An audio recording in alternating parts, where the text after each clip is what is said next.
Bapak-bapak dan ibu, ananda semua yang dirahmati Allah Subhanahu wa taala.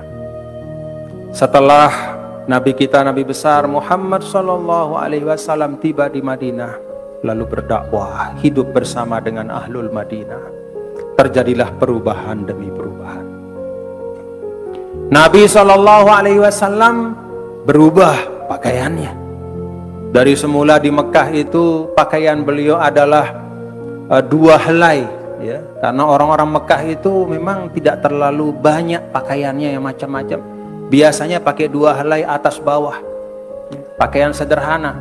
Bawah itu macam sarung, kemudian diselempangkan di atas.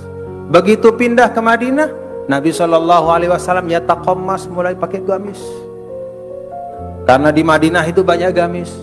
Kemudian setelah itu beberapa waktu kemudian ketika orang-orang Yaman mulai masuk Islam datang ke Madinah, Nabi SAW mengenal jubah.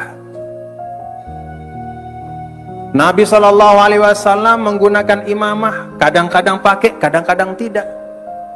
Kalau bahasa kita sekarang, Nabi SAW ya pakai penutup kepala, kadang-kadang juga tidak pakai penutup kepala. Dalam keadaan-keadaan tertentu.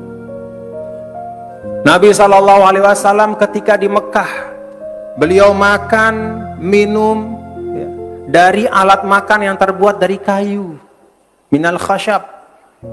Karena orang Mekah tidak atau belum terbiasa, tidak umum menggunakan tembikar atau hasil tanah liat itu. Keramik tidak ada.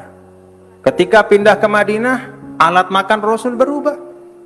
Para sahabat juga mulai mengenal makan pakai keramik, karena Madinah itu cukup banyak orang-orang Yahudi di situ dan juga perjumpaan tempat perdagangan, sehingga hasil-hasil keramik itu juga banyak diimpor dari Cina, dari mana-mana, di situ dipakai. Banyak perubahan. Tetapi di tengah-tengah perubahan itu ada hal-hal yang tidak berubah. Kalau pakaian boleh berubah, alat makan juga berubah. Bahkan dalam perjalanan masjid Nabi kita, Nabi besar Muhammad sallallahu alaihi wasallam pun ya, itu juga berubah. Dari semula pelepah-pelepah korma, kemudian setelah Rasul wafat itu mujassos, mulai kemudian tanah liat, kemudian dipasangkan semacam kayak semen cara dulu, tapi bukan semen yang kayak sekarang ya, itu olahan batu-batu kapur. Bukan hanya masjidnya, bahkan mimbar Rasulullah SAW pun juga berubah. Dari semula tidak ada mimbar, hanya bertelekan atau bersandar pada pelepah batang kurma. Lalu kemudian ada sebagian sahabat meminta kepada Rasul izin untuk membuatkan mimbar kepada Rasulullah SAW. Lalu Nabi dibikinkan mimbar. Nabi kemudian naik untuk berkhutbah, naik supaya kelihatan lebih tinggi. Ada dibuatkan satu tempat, naik ke tempat itu, berdiri Rasul di atas tempat yang dibuat. Itu perubahan-perubahan. Qabla hijrah, ba'da hijrah, banyak perubahan-perubahan.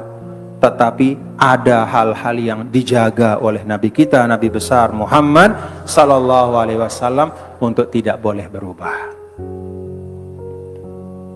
Usulul iman, usulul Islam, wa usulul akhlaq. Jadi rukun iman, rukun Islam, ya, kemudian pokok-pokok akhlak itu tidak boleh berubah.